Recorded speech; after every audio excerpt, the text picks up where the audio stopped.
The twin sons of Velmara were just beginning to rise when Cirella stepped outside her small hilltop barn. The sky was painted with soft blue and orange colors, and the air carried the scent of early morning mist. She pulled her thick work gloves on and tied her hair back.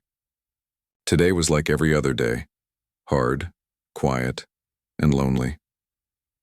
Her family's farm stretched across rocky hills, full of large creatures called grail beasts. They were stubborn, heavy animals, twice the size of a human, and their milk was rich in nutrients used across the galaxy. But taming them was no easy task. They required strong arms, quick reflexes, and patience. Cirella had all those things, but barely enough strength to do it alone. Since her parents had vanished 3 years ago, taken during a raid by sky pirates, she had done everything by herself. Feeding the beasts, milking them, fixing broken machines, protecting the land, every task fell on her shoulders. She was strong in spirit, but her muscles were growing tired. That morning, while leading the first grail beast into the milking station, a sudden sound broke the silence. A loud boom, followed by a long trail of smoke across the sky. Her heart jumped. Something had crashed nearby. Cirella quickly secured the grail beast and ran toward the hill's edge. From the top, she could see the smoke rising from the forest below. It wasn't a storm. It was a ship. She hesitated. Velmara didn't get many visitors, and most were not friendly. Still, something inside her pushed her forward. She grabbed her old plasma torch just in case and followed the trail downhill. After about 20 minutes of walking through thick trees and broken branches, she found it, a small transport ship, partly buried in the soft ground. The door was open. Sparks flew from the control panel, and lying beside the ship was a tall figure in dark clothing. It was a human. He was breathing, though barely. Dirt and ash covered his face. His jacket was torn at the sleeve, and a piece of metal was stuck near his leg. He tried to sit up, but collapsed again. Cirella knelt beside him. "Don't move," she said. He looked up at her, confused but calm. "You're not with the raiders?" She shook her head. "You crashed near my farm. I can help you, but you'll have to walk." He gave her a tired smile. "Deal." With her help, the human limped back up the hill, his arm over her shoulder. He moved slow, but she noticed something strange. His strength. Even injured, his steps were firm. When they reached the barn, she guided him to a cot in the storage room and brought him water. "Name's Jack," he said between sips. "I was a mechanic. Cargo ship got ambushed. Barely made it out in an escape pod." "I'm Cirella," she said softly. "This is my land. You can rest here for now." "Thanks," Jack said. "But I'd rather earn my stay." "You need help with those beasts?" She raised an eyebrow. "You can handle grail beasts?" He smiled. "Let me try." The next day, Jack limped out of the barn before sunrise. His leg was wrapped, but he insisted on helping. Cirella led him to the pasture where 3 grail beasts were waiting. One of them growled as they approached. Jack studied them with interest. "They're huge, but not angry, just cautious." Cirella handed him a long, guiding pole.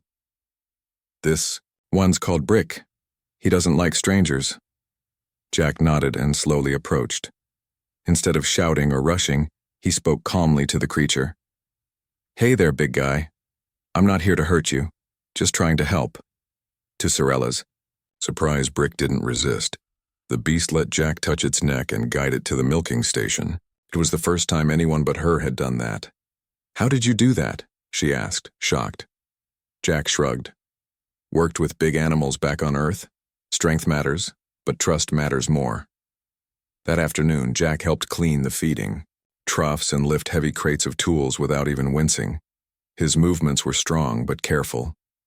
Cirella watched him silently, surprised at how natural he was at everything. Later, as they sat near the edge of the barn, sipping warm root tea, Cirella finally asked, "Why help me? You're hurt. You could have rested." Jack looked out at the fields. "Because it feels good to do something real, something honest." Out there in space, everything's fast, fake, or dangerous. But here, it's quiet. Feels like I can breathe, again. She nodded slowly. I haven't had help in a long time. You do everything alone? Yes. Since the raids. People think it's cursed here. They stopped coming. He looked at her seriously. Then maybe it's time someone stayed. Her heart skipped. She wasn't used to company, let alone someone choosing to stay. But as the stars appeared above, the horizon and the soft sounds of the beasts echoed in the distance, Sorella began to wonder. Maybe this human was more than just strong hands. Maybe he was the answer to a silent wish she hadn't spoken in years. The next morning, Velmara's second sun rose slowly, casting long shadows across the violet grass. Moisture sparkled on each blade like tiny gems. Sorella stepped out of the barn, dressed in her usual work clothes, a worn tunic and sturdy boots. Her heart felt lighter with Jack beside her, but she reminded herself that today's work would not be easy. She found Jack already at the fence, leaning on a wooden post and watching the grail beasts graze. His leg was bandaged carefully with clean cloths she had fetched. He looked at her and offered a small wave. Ready? Sorella asked. Jack grinned. Ready as I'll ever be. They walked down the small path together toward the main herd. The beasts were large, muscular creatures with smooth, mottled hides. Their eyes were gentle but wary of strangers. Sorella carried 2 buckets of feed, soft grain mixed with crushed root pods, and Jack carried a toolbox. Sorella held up her hand. They know me, but they don't know you. I will let each one smell you first. She guided Jack to the first beast, a calm female named Rila. Sorella stroked Rila's soft neck, whispering a low greeting in her language. Then she placed Jack's hand gently on Rila's shoulder. Jack closed his eyes and breathed softly. Easy. Rila, I'm your friend. Rila inhaled, then relaxed. She lowered her head and nudged Jack's hand with her muzzle. Sorella watched in wonder. That's amazing, she whispered. Jack smiled at Rila. They respond to kindness. Strong arms are good, but kind hearts work better. They moved on to Brick, the grumpy male from yesterday. Brick snorted and stomped, one hoof sending a small rock rolling. Sorella cautioned, Brick can be rough.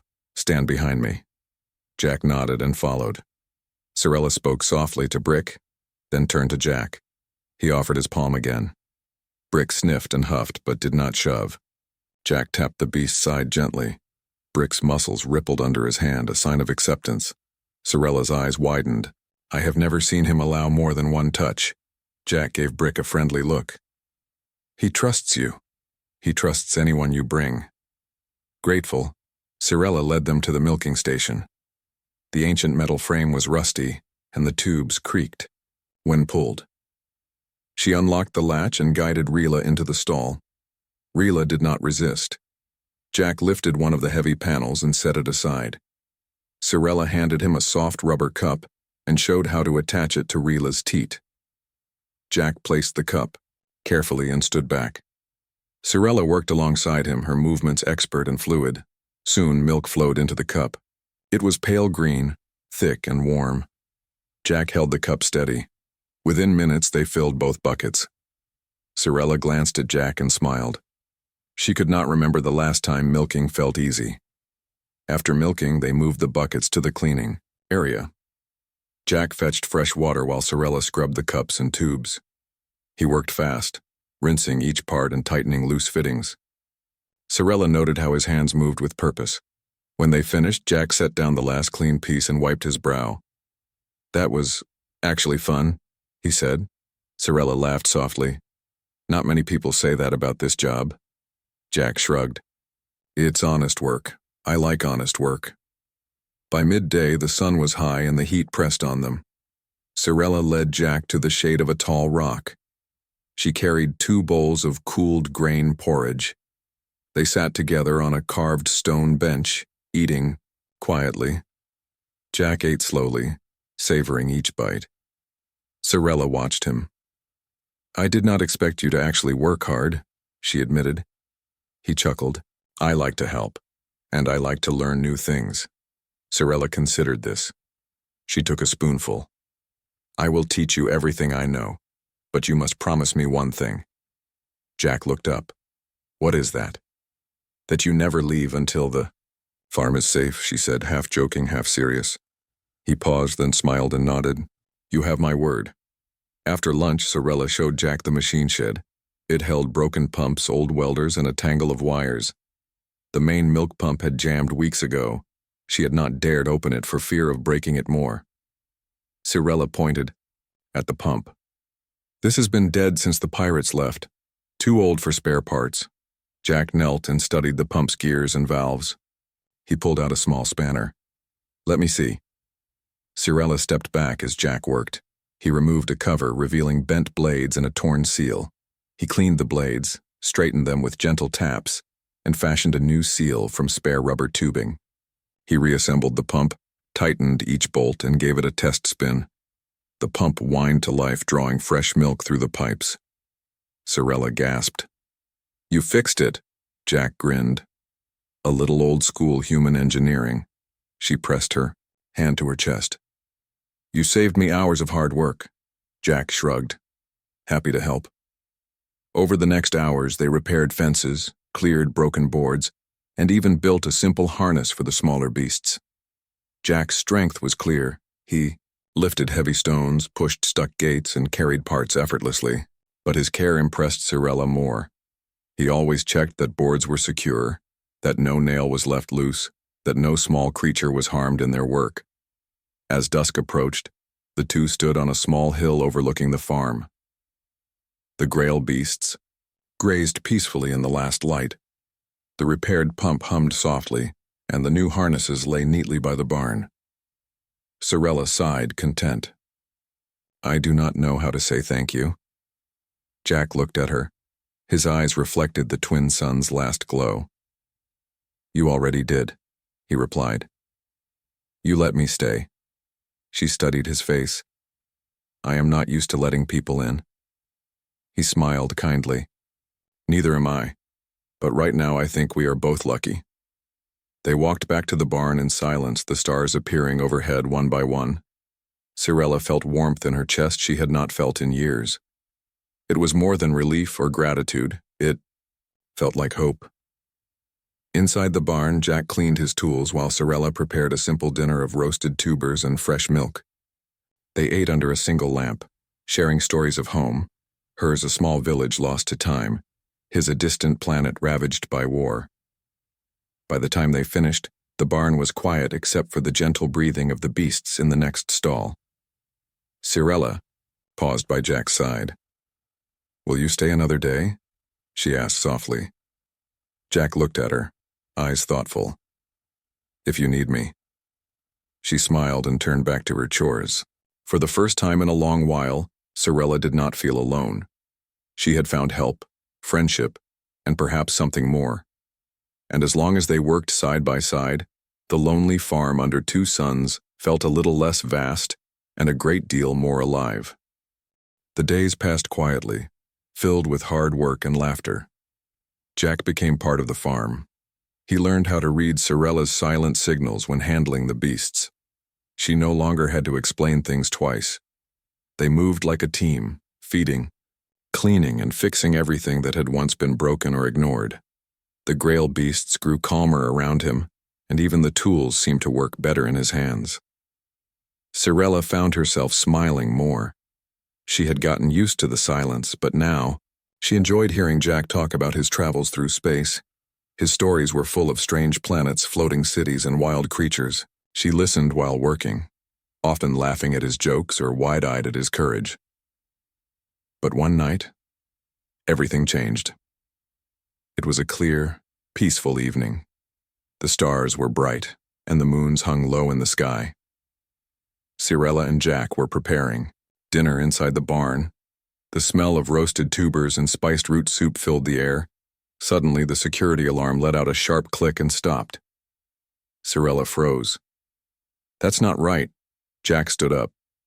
Is it broken? No, she said, her voice tight. It only goes silent when it's been disabled. They both rushed outside. The soft night wind brushed past them, but something else was in the air. Smoke. Not from the kitchen fire.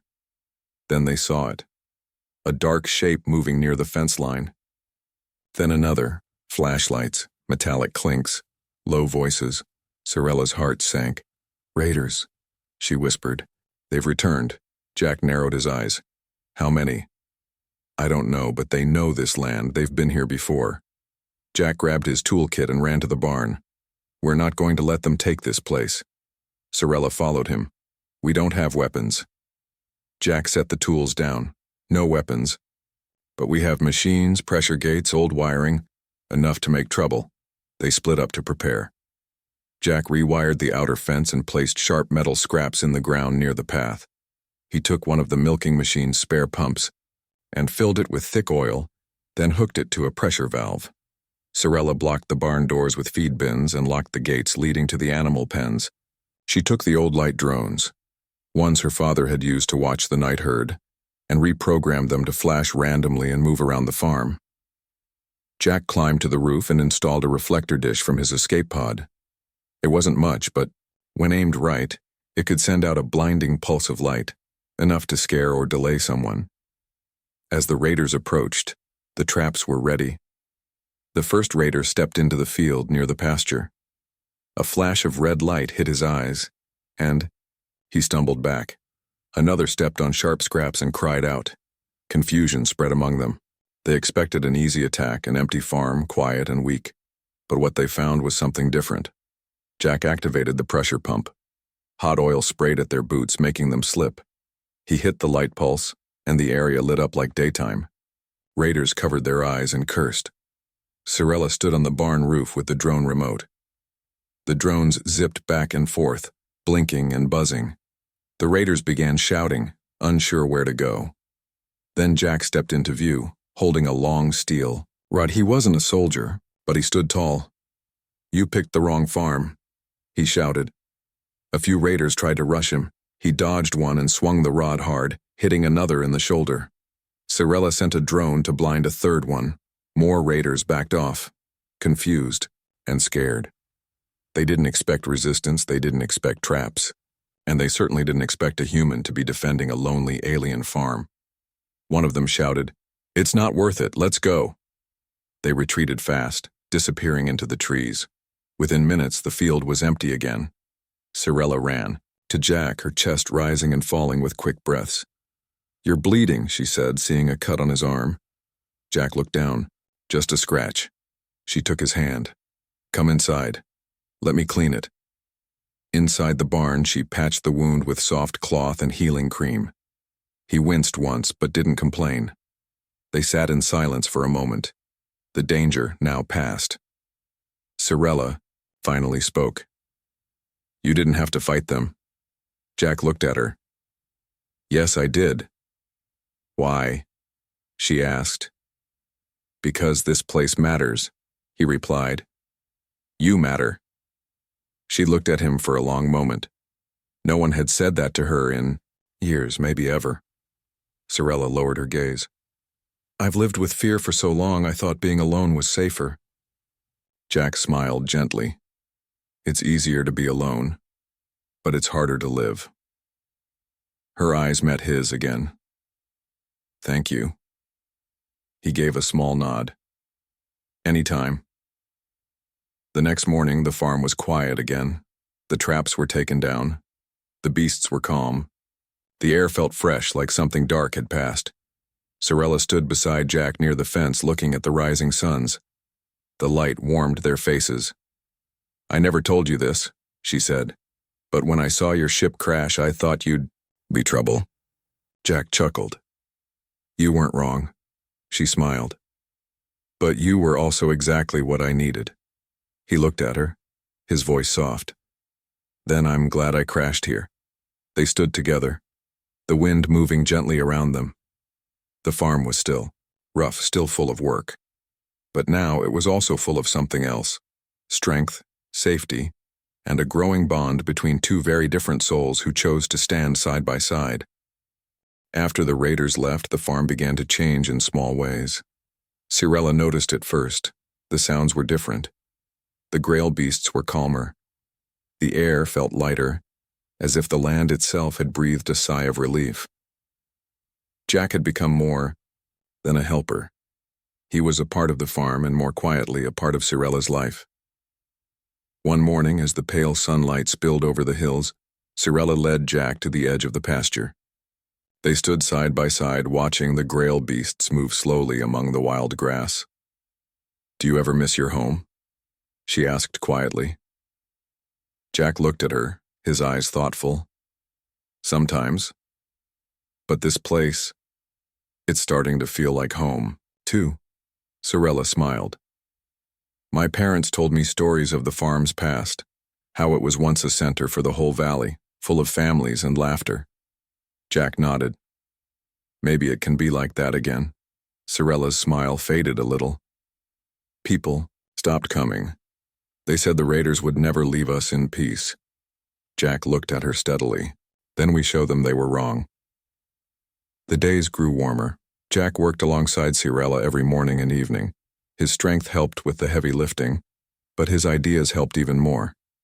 He built a new water system for the beasts using old pipes and a small solar pump. It saved hours of carrying water buckets. He repaired the barn's roof to keep out the rain, and with Cirella's help, he trained the younger grail beasts to respond to gentle commands. Cirella was amazed. "You think of things in ways I never imagined."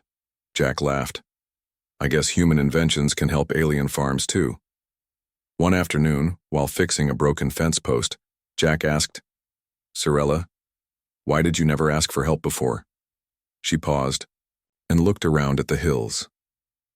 "My people believe asking for help is a sign of weakness. It is pride. We must do everything alone." Jack frowned. "But being alone made you lonely. It left you open to danger." She nodded slowly. "I know that now, but it is hard to change old beliefs." Jack smiled softly. "Sometimes the right person helps us change." She met his eyes. For a moment, the world felt still. That night, as they sat by a small fire, Jack shared stories from Earth. He spoke of cities built on water, machines that flew like birds, and people from many places who worked together as one. Cirella listened, fascinated. "Your world sounds very different." Jack shrugged. "It is, but people everywhere want the same things: family, safety, hope." Cirella nodded, thinking of her own people's quiet lives. "I want that too." Jack reached out and gently took her hand. "Then let's build it here." Cirella's heart beat faster. She wasn't sure what to say, so she just squeezed his hand back. In the days that followed, the farm grew busier. Word spread through the valleys about the milkmaid who had a human helper. Farmers from nearby hills began to visit, bringing tools, seeds, and fresh ideas. Cirella was nervous at first, but Jack was there, steady and calm. Together, they welcomed the visitors. One afternoon, a tall woman from the next village approached. "Cirella, I heard you've got help now. It's good to see the farm alive again." Cirella smiled. "Yes, Jack came when I needed him most. The foe?" Woman looked at Jack and nodded. "You're welcome here." At night, after the visitors left, Cirella and Jack sat outside under the stars. The farm was quiet except for the soft sounds of the grail beasts breathing. Cirella turned to Jack. "You came to help with strong hands, but you gave me more than I expected." Jack smiled. "I came to help a farm. I found a home and maybe something more." She looked away shyly. "I was afraid to let anyone close, but with you it feels safe." Jack lifted her chin gently. "You're not alone anymore." The twin moons rose, casting soft light on their faces. Two different worlds, joined by trust and hope. The farm was alive with movement as the first light of dawn broke over Velmara's violet hills. Cirella stood at the edge of the pasture, watching the grail beasts slowly wake from their rest. Their breathing was calm, their eyes peaceful. The air smelled fresh and clean. A new beginning. Jack joined her, carrying 2 buckets filled with fresh water. He smiled at the rising suns and then looked at her. "We've come a long way," he said softly. Cirella nodded. "Yes. It feels like the farm has a new heartbeat." Jack set the buckets down and touched her arm gently. You taught me more than just how to care for the beasts. She looked at him, her eyes wide but steady. And you gave me strength I didn't know I had. They stood side by side, silent for a moment, feeling the warm breeze. Days turned into weeks, and the farm grew stronger. More farmers from distant valleys arrived, bringing tools, seeds, and friendship. They worked together, repairing fences, planting new crops, and sharing stories by the fire at night. The raiders no longer dared to return. They had heard of the human who defended the milkmaid's land, of the traps and strength that waited for anyone who came to steal. One evening, as the stars appeared in the sky, Cirella and Jack sat outside the barn watching the herd rest. You changed everything here, Cirella said quietly. Jack smiled. We changed everything. Together. She leaned her head on his shoulder. I never thought I could trust someone like this. You don't have to be afraid anymore, Jack replied. We protect each other. One morning, Cirella took Jack to a small clearing where wildflowers grew. She picked a bright blue bloom and held it out. For you, she said softly. Jack took the flower and smiled. Thank you. Cirella looked away, cheeks warm. It's a gift from my people. It means hope. Jack's eyes shone.